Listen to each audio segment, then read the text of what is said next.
Face match திறக்கம் யாரை பற்றி பார்க்க போகிறோம்னா அதிமுகவில் பார்த்தீங்கன்னா அமைதியாக வந்தார் ஓபிஎஸ். ஸோ இப்போ பார்த்தீங்கன்னா அவருக்கு மிகப்பெரிய லெவலில் வந்து பதவியை கிடைக்க போகுன்றாங்க. ஸோ அடுத்த கட்சியில் கிடையாதுங்க, திருப்பியும் அதிமுகலே கிடைக்க போகுன்றாங்க. 90% பார்த்தீங்கன்னா அதிமுகவினர் ஓபிஎஸ்க்கு ஆதரவாக செயல்பட ஆரம்பிச்சிட்டாங்க. தென் மாவட்டங்களில் இருக்கவங்கலாம் பார்த்தீங்கன்னா அமைதியாயிட்டாங்க. குறிப்பிட்டு உதயகுமார், செல்லூர் ராஜெல்லாம் கொஞ்சம் அமைதியாயிட்டாங்க. ஏன்னா சசிகலா பார்த்தீங்கன்னா விஸ்வரூபம் எடுத்தால சுற்றுப்பயணத்தில் பார்த்தீங்கன்னா எல்லா முன்னாள் அமைச்சரும் சந்திக்கப்படுறதா சொல்லியிருக்காங்க. இதெல்லாம் பார்த்தீங்கன்னா எடப்பாடி பழனிசாமிக்கு நெருக்கடியாருன்னு சொல்கிறாங்க.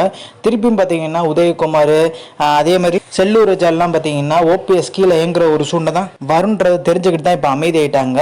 ஏன்னா செல்லூர் ராஜு பார்த்தீங்கன்னா தீவிரமான சசிகலா ஆதரவாளர். அதே மாதிரி வந்து உதயகுமார் வந்து இந்த எம்பி எலெக்ஷன் அப்போ வந்து சசிகலாட்ட பேச்சுவார்த்தை நேரடியாக நடத்திட்டு இருந்ததா ஒரு கசிந்த தகவல் இருக்கு.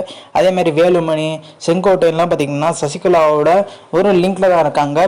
ஸோ கூட்டணி பார்த்தீங்கன்னா உடஞ்ச போதே பாஜகவோட கூட்டணி இல்லைன்னு சொன்னாங்கல்ல, அதுலேருந்தே பார்த்தீங்கன்னா சசிகலாவோட பேச்சுவார்த்தை வந்து இவங்கெல்லாம் வந்து நடத்த ஆரம்பிச்சிட்டாங்க. கிட்டத்தட்ட வந்து பொதுக்குழு கூட்டம் தான் நடத்தணும், நடத்தி முடிச்சுட்டா அவளை தான் எடப்பாடி பழனிசாமி காலி பண்ணிடுவாங்க.